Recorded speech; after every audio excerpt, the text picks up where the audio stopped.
Carreiras está de volta. A especialista em direito societário explica como é o trabalho desse profissional. Quais empresas ou escritórios esse profissional pode trabalhar? Basicamente em todos. Escritórios de advocacia que tenham uma área de societário, não são todos que têm. E empresas, em geral, as que têm um jurídico formado ou que precisem de um advogado interno. Quais são os requisitos para ele angariar uma boa base de clientes, manter os clientes antigos? Você ter um advogado em quem você confia é um grande conforto, né? E daí você ter um cliente que vai te passar para um outro cliente, que a gente fala, às vezes, nem é tão difícil você conquistar um cliente, mas você conseguir manter o seu cliente é um desafio. E daí, quando você tem um cliente teu que te indica para outro cliente, e assim você vai puxando um ou outro. Qual cliente que procura advogado societário? É aquele que já tem uma sociedade e quer comprar uma outra sociedade, ou é um cliente já quer uma sociedade, o próprio cliente já é uma empresa e precisa de uma assessoria em alguma atuação ou uma consultoria para cuidar dos próprios atos societários. E você nota muita diferença entre fazer consultoria para uma empresa de médio porte e para uma de grande porte? Numa empresa maior, você vai falar com um jurídico, né? Você não está falando com o dono, né? E numa empresa menor, por exemplo, muitas vezes você fala com o dono direto. Então, quem te passa, o olho do dono é que vai te dar orientação. Você tem alguma preferência? Eu prefiro as menores. Eu prefiro falar com o dono. A intimidade, assim. Eu prefiro longemente falar com o dono. É muito essa... porque você está falando com o empresário, né? Claro. Que foi quem criou a empresa, quem está ali, é ele que dá a palavra final, que tem o olho, né, a visão de empresário, que é complementar ao do advogado, sem dúvida, a gente tem que trabalhar junto. E eu acho muito rica essa relação. Meu nome é Jéssica, eu gostaria de saber se é possível trabalhar só com direito societário ou se você aconselha a atuar em outros ramos do direito. É possível e ao longo da carreira é aconselhável que você se dedique só a uma área do direito. Mas é fundamental que você conheça as outras. Então, se puder fazer um estágio, por exemplo, na área contenciosa, isso é muito bom para a formação de um advogado. Como é o mercado de trabalho para quem quer ingressar na área do direito societário?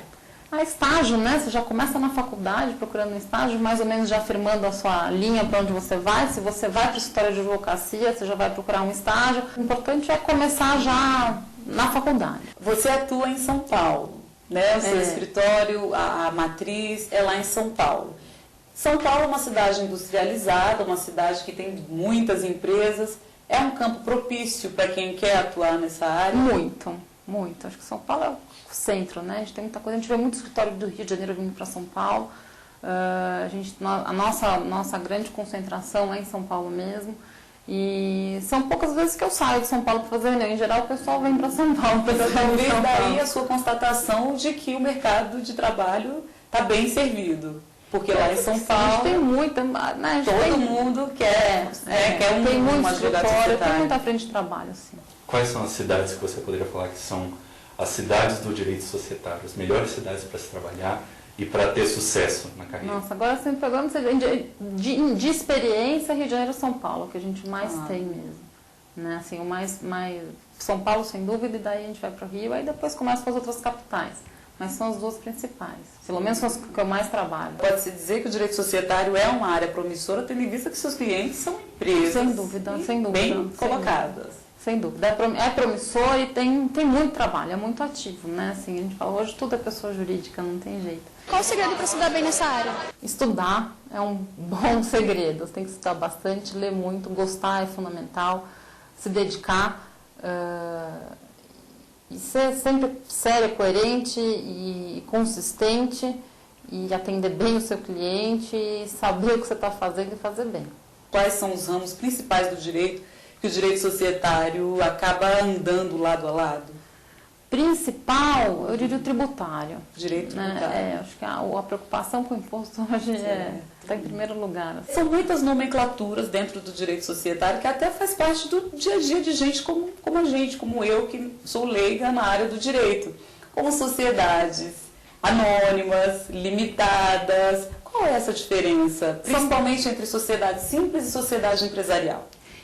São todas sociedades do que você falou, né? Então, a sociedade já acertou. Aí você tem a forma de como você vai vestir a sociedade, que forma que ela vai ter, né? Em termos de primeiro você pode ser simples ou empresária, que é a natureza da sociedade, né? No caso, uma anônima, por exemplo, quando ela tem a forma de anônima, ela é uma empresária já. Né? Mas você tem aí você tem a sociedade simples ou empresária. E, em geral, o que a gente vê é que a sociedade vira uma limitada, a forma da limitada, e aí na forma da limitada a sociedade pode ser ou simples ou empresária. Mas aí já é assim, para você essa diferença já não precisa ter. Às vezes você quer saber se é uma SA, uma limitada, mas simples empresário já é um pouquinho mais específico. Agora, para o profissional do direito, que quer fundamental. Se você não souber essa lição, a lição 1, se você não souber, fica difícil, né? O que mudou no âmbito do direito societário com a crise?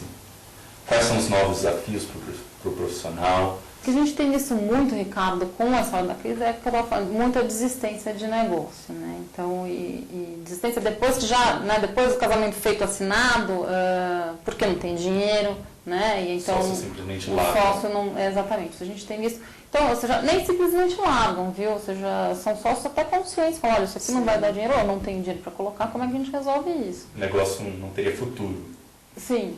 Ou porque o retorno já não é o mesmo, ou porque não tem dinheiro para investir, né? O mundo mudou, a liquidez é outra e a gente tem visto isso bastante.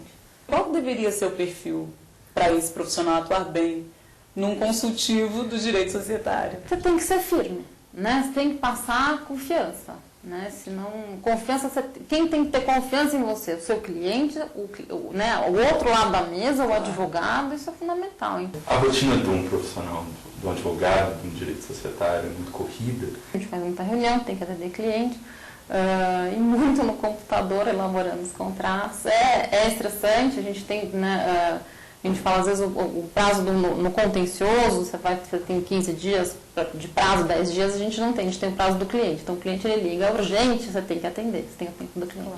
Então é para hoje, é para amanhã. Não são poucas as noites que você vai varar trabalhando, porque o cliente precisa. Às vezes você tem reuniões que começam às 6 da tarde, não terminam nunca, e você tem que ter essa disposição, e para isso você precisa gostar, né? Porque você tem que manter o bom humor, né? E você tem que manter a disposição para atender bem seu cliente. Na minha faculdade não tem a matéria Direito Societário. O que eu posso fazer para me preparar mais? Estude Direito Societário, leia o Código Civil na parte de sociedades e, se possível, faça um estágio no escritório que tenha a parte de Direito Societário e nessa área societária, que você vai aprender bastante. A gente faz agora um breve intervalo. Daqui a pouco você vai conferir as dicas de livros para quem quer se tornar um especialista em direito societário. É depois do intervalo aqui no Carreiras.